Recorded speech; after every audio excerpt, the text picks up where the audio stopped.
میرا سوال یہ ہے کہ کئی یونیورسٹی کے طلباء پڑھائی کے ساتھ ساتھ مزید کام بھی کرتے ہیں اور پیسے بھی کما رہے ہوتے ہیں، اور عموماً ان کی آمدنی پڑھائی کے بعد اچھی ہو جاتی ہے۔ حضور، میرا سوال یہ ہے کہ یونیورسٹی میں زیر تعلیم احباب جو ہیں ان کو کس طرح مالی قربانی کے فوائد کی طرف بھی متوجہ کیا جا سکتا ہے؟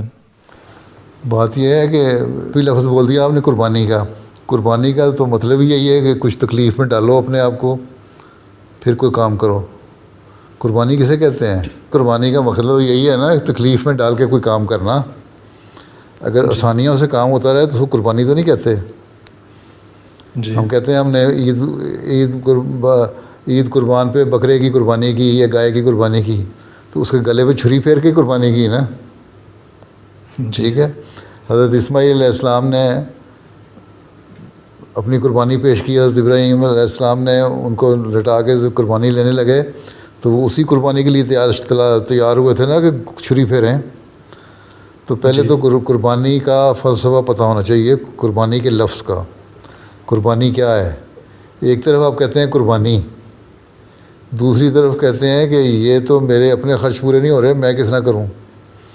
تو پھر قربانی تو ہے ہی وہی کہ اپنے خرچوں کو کم کر کے، اپنی خواہشات کو کم کر کے، اپنی ضروریات کو کم کر کے اس کے دین کی خاطر کچھ خرچ کرنا، یا غریبوں کی خاطر کچھ خرچ کرنا، یا کسی دوسرے کے بہتری کے لیے کچھ خرچ کرنا، ٹھیک ہے نا۔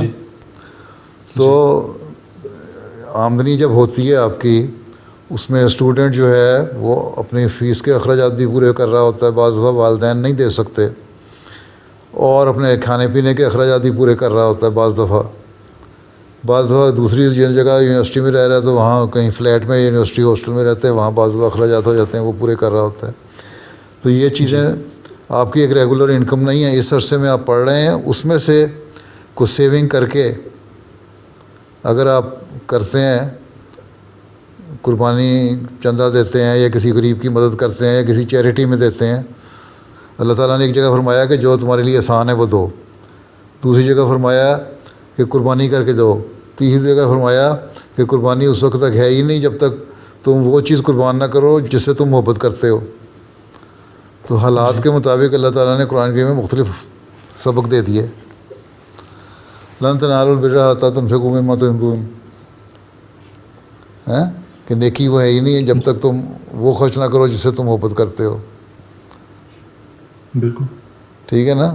تو یہ تو آپ کو سوچنا پڑے گا کہ کس حد تک آپ، کن حالات میں کس حد تک آپ نے قربانی کرنی ہے۔ باقی ریگولر چندہ بعض دفعہ نہیں دے سکتے، تو منیمم جو ریکوائرمنٹ ہے، اگر مثلا ایک اسٹوڈنٹ موسی ہے تو اس نے بہرحال اپنے جو پاکٹ منی بنا کے کوئی نہ کوئی ظاہر ہے وہ رکھ لے گا۔ اگر وہ کما رہا ہے، اتنا ریزنیبل کما رہا ہے کہ اس نے فیس بھی دے رہا ہے اور گھر کے خرچے بھی پورا کر رہا ہے، تو پھر اس کو اپنی انکم پہ چندہ دینا چاہیے۔ اور اگر موسی نہیں ہے تو جتنا وہ دے سکتا ہے اتنی آسانی سے وہ دے سکتا ہے، وہ دے لے، ٹھیک ہے۔ تو یہ ساری چیزیں ڈپینڈ کرتی ہیں۔ اسی طرح دوسری چیریٹیز ہیں، ان میں جتنی آپ قربانی کر سکتے ہیں کریں۔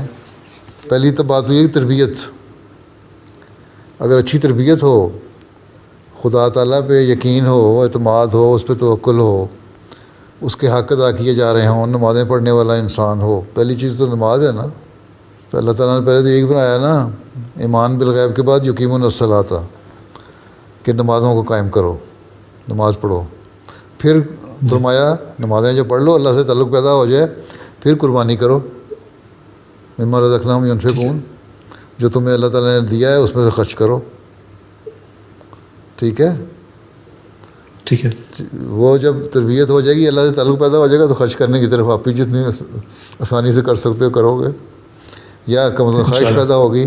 پھر چندہ کیا چیز ہے؟ چندے کا فلسفہ ذہن میں آ جائے گا کہ چندہ قربانی ہے، یا صدقہ دینا قربانی ہے، یا کسی چیریٹی کو دینا کچھ قربانی ہے۔ اور قربانی کا فلسفہ جب سمجھ آ جائے تو تبھی آدمی کر سکتا ہے۔ قربانی کا مطلب ہی تکلیف ہے، ٹھیک۔